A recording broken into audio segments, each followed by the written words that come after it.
Moving from theoretical concepts to writing your very first line of code is the most significant leap you will make in programming. The simple structure you build today provides the framework used to construct massive, complex applications. Before we type anything, we need to organize our workspace. Create a new, dedicated folder on your machine for this project.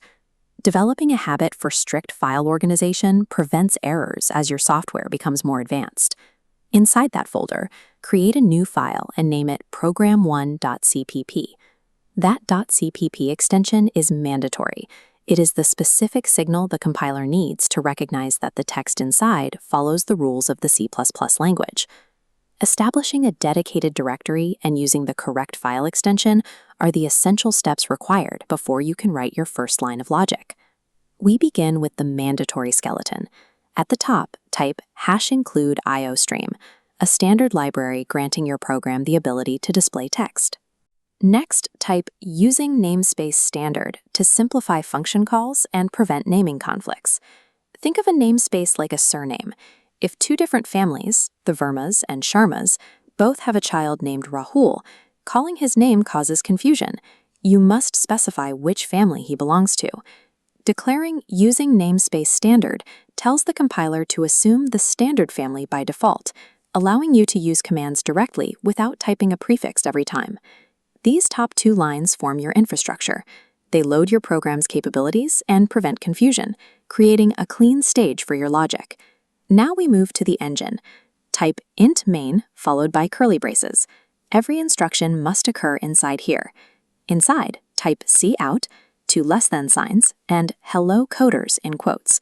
Crucially, this command must end with a semicolon, the mandatory period in C++. Look back at our engine declaration. We started with int main. Since int means integer, what numerical value confirms our work is done? The answer is 0.